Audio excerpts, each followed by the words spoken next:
Les baisers et les câlins sont les meilleurs médicaments pour vos enfants. Peu de choses sont aussi réconfortantes et émotionnellement positives que les baisers et les câlins. Nos meilleurs souvenirs, les plus intenses, se construisent lorsque le temps se suspend alors que nous sommes plongés dans les bras des personnes que nous aimons. Le pouvoir des baisers et des câlins sur les enfants va au-delà du plan physique. Ce sont des gestes qui vont leur permettre de grandir, de renforcer leur estime personnelle et de leur donner une sensation de sécurité pour mieux interagir avec le monde qui les entoure. Ces deux éléments sont des médicaments qui ne coûtent rien et que nous devrions administrer tous les jours aux plus petits d'entre nous. Les baisers et les câlins, des médicaments pour notre cerveau, selon un article publié par la revue scientifique américaine. L'une des choses les plus néfastes qui touchent les orphelins est le manque de caresses et de gestes affectifs. Même si les enfants sont bien nourris et qu'ils reçoivent un traitement correct, le manque d'interaction empêche leur bon développement cérébral. Ce manque affectif ne leur permet pas de grandir dans un environnement sécurisé. La petite enfance, une étape clé. Le cerveau d'un nouveau-né est un contenant qui se remplit d'expériences, de stimuli et d'émotions qui vont permettre de construire de nouvelles connexions neuronales, renforçant ainsi son volume et les structures cérébrales existantes. Si l'enfant est soumis à du stress, à de la peur et à de l'insécurité, les structures de son cerveau ne vont pas bien se développer, comme c'est le cas de l'hippocampe, la zone de l'encéphale chargée de la mémoire et des émotions. Les enfants qui ont grandi dans des environnements immunodépressifs et qui n'ont pas reçu suffisamment d'affection et de contact physique, peuvent développer un stress post-traumatique, de l'hyperactivité, une faible estime d'eux-mêmes et des conduites agressives. Selon des travaux publiés par la revue Développement et Psychopathologie, il a été découvert que les enfants roumains élevés dans des orphelinats dans les années 1980 ont développé un fort stress émotionnel.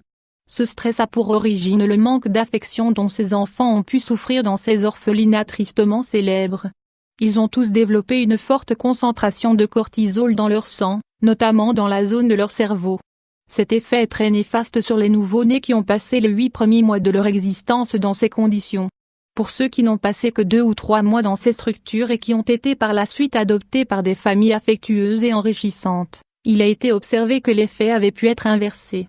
Selon cette étude, un bébé qui a souffert d'un stress émotionnel important durant les 8 premiers mois de sa vie développe un quotient intellectuel inférieur à la normale et des conduites anxieuses graves. Les câlins et les baisers, un langage universel, il n'y a rien de plus instinctif, de plus puissant et de plus apaisant que le câlin d'un être cher. Les nouveau-nés et les enfants ont véritablement besoin de ces comportements. Nous allons vous expliquer pourquoi. Nous savons déjà que les gestes positifs remplis d'affection, comme les caresses, les baisers et les câlins, agissent comme des réducteurs de stress et favorisent les connexions neuronales chez les bébés. Mais il est aussi important de comprendre qu'ils permettent de créer des liens. Pour favoriser l'union entre parents et enfants, les câlins doivent commencer dès le plus jeune âge. Il est fort possible que, au fur et à mesure de leur croissance, les enfants jugent ces gestes d'amour désagréables, mais il est indispensable de les réaliser pour garder le lien que nous avons avec eux. Les experts nous disent qu'il serait idéal que nous couchions et que nous réveillions nos enfants avec un baiser et un câlin, jusqu'à l'âge de 4 ou 5 ans. Rien n'est plus positif que de commencer et de terminer la journée avec ce geste d'affection. Au fur et à mesure qu'ils grandissent, les câlins continuent de jouer un rôle thérapeutique, notamment lorsque les enfants s'énervent ou qu'ils ressentent de la peur. Même si nous ne devons pas avoir besoin d'une raison particulière pour câliner nos enfants, certaines situations nécessitent clairement que nous le fassions. Peur câlin enfance. Il est certain que nous sommes parfois exténués, que les journées de travail mettent nos nerfs à rude épreuve et que nous avons des dizaines de choses à faire lorsque nous rentrons à la maison. Il est important de ne pas négliger les besoins émotionnels de nos enfants. Un enfant n'a pas uniquement besoin de vêtements, de nourriture et d'aller à l'école. Les enfants ont besoin de paroles positives, de notre attention lorsqu'ils ont peur ou qu'ils sont préoccupés. Nous devons être les gestionnaires bienveillants de leur monde émotionnel, afin qu'ils puissent comprendre leurs moments de colère ou d'angoisse. De plus, les enfants savent parfaitement distinguer les caresses et les câlins qui sont sincères et ceux qui ne le sont pas.